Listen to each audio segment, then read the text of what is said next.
다윗과 골리앗 아시죠? 누가 봐도 약한 쪽이 강한 쪽을 이길 수 없을 것 같은 상황일 때 흔히 다윗과 골리앗이라고 합니다. 소년 다윗이 거인 골리앗을 돌멩이 하나로 넘어뜨리죠. 그러한 상황이 벌어졌을 때 우리는 통쾌함과 카타르시스를 느낍니다.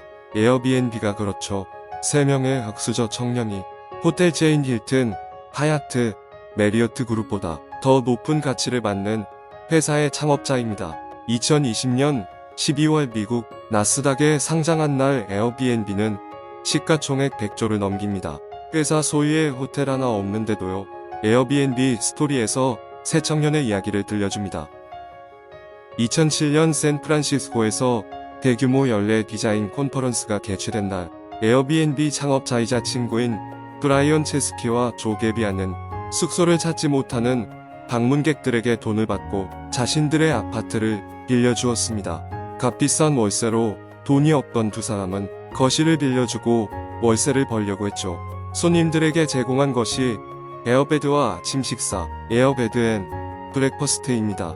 호텔보다 저렴한 숙식과 픽업 서비스로 좋은 평가를 받은 것에 차관의 창업을 계획합니다. 마이크로소프트사에서 일하던 네이선 블레차르지크가 개발자로 합류해 셋은 2008년 8월 숙박 공유 사이트를 만듭니다. 모르는 사람에게 집의 일부를 공유하는 것은 꺼림칙하기도 하고 창의적이고 새로운 아이디어도 아니었습니다. 하지만 그들은 새로운 경험이라는 가치에 주목했죠. 투자자도 없고 자금도 부족해 이를 해결하고자 디자이너 출신 조아 브라이언이 미국 대선 시즌을 겨냥해 제작한 버락 오바마, 존 맥케인을 패러디한 시리얼 세트가 히트를 쳤죠. 하나당 4달러에 사서 10배에 판 것인데 빠른 시간 안에 매진됐습니다. 이걸 눈여겨본 실리콘밸리 스타트업 투자회사 Y 콤비네이터의 폴 그레이엄이 시리얼 아이디어를 높이 사서 어떤 상황에서도 바퀴벌레처럼 살아남을 끈기와 생명력을 지녔다 판단해 투자해줍니다. That is the original thing that funded our company. And Paul Graham heard that.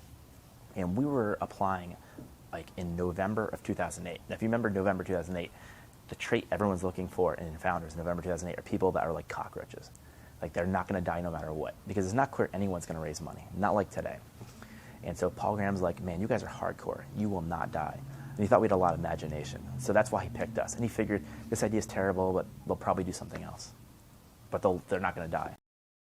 폴로부터 투자를 받은 당시는 2008년 리먼 브라더스 파산으로 금융위기가 있었던 시기로 스타트업 회사가 투자를 받은 건 대단한 일이었습니다.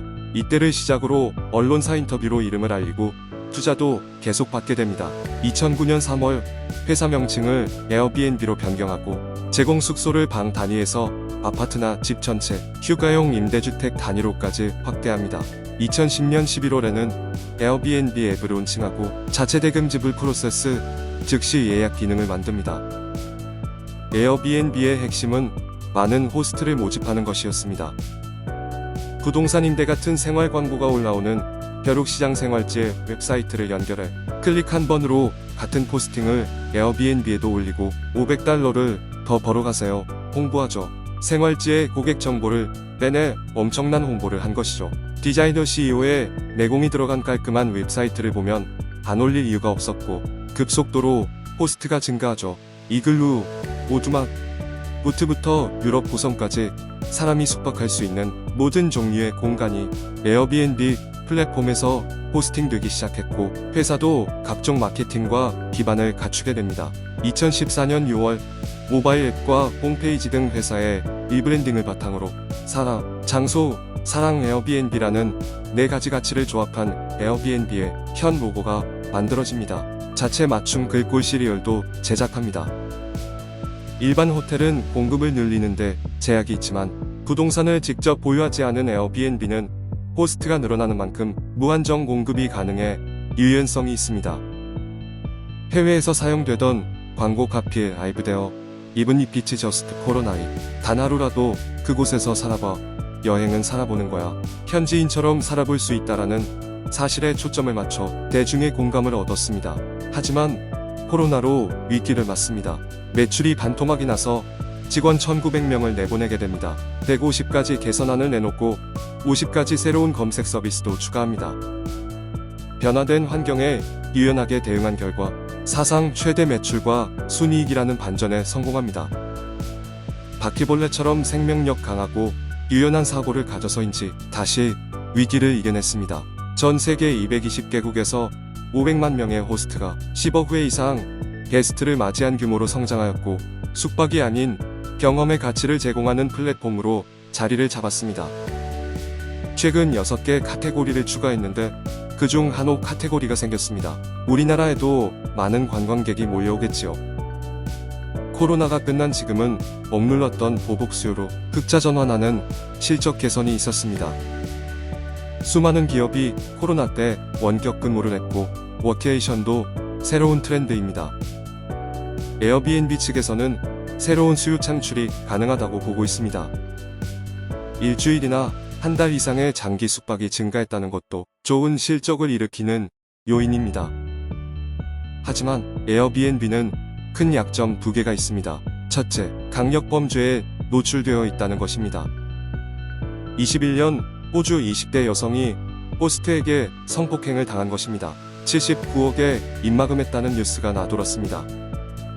이후에도 여러 건의 강력범죄가 일어나고 있습니다. 호스트의 이력은 고객이 알 수가 없다는 점에서 위험성이 있습니다. 그저 사이트의 별점과 고객평가 정보뿐이죠. 둘, 아직도 우리나라를 포함한 90% 나라의 숙박공유법은 에어비앤비 호스트 등록에 자유롭지 않습니다. 한국에서 합법으로 하려면 3가지 중 하나로 허가를 받아야 합니다. 1. 도시지역에서는 외국인 관광 도시민 박업 허가를 받아야 합니다. 원룸, 오피스텔은 안되며 아파트는 동전체 동의를 받아야 하며 사업주가 해당 주소지에 전입신고 후 실거주하는 조건이라야 합니다. 2019년부터 1년 최대 180일까지 외국인 손님을 받을 수 있습니다. 1. 시골 지역에서는 농어촌민 박업 허가를 받아야 합니다. 실제 해당 호스트가 거주해야 하며 외국인을 받을 수 없습니다. 3. 한옥체험업은 적정시설이면 가능합니다. 내외국인 손님 모두 받을 수 있습니다. 합법적인 등록이 쉽지가 않습니다. 에어비앤비는 위 2가지를 어떻게 보완할지가 앞으로의 성장에 영향을 줄 듯 보입니다. 저는 작년부터 에어비앤비와 동업자입니다. 아주 적은 비중으로 주식을 매수했습니다. 스타트업이라 10년은 보고 있고 망해도 될 만큼의 적은 비중입니다. 카를로스 곤 닛산 자동차 사장은 말합니다. 실행이 곧 전부다. 아이디어는 과제 극복의 5%에 불과하다.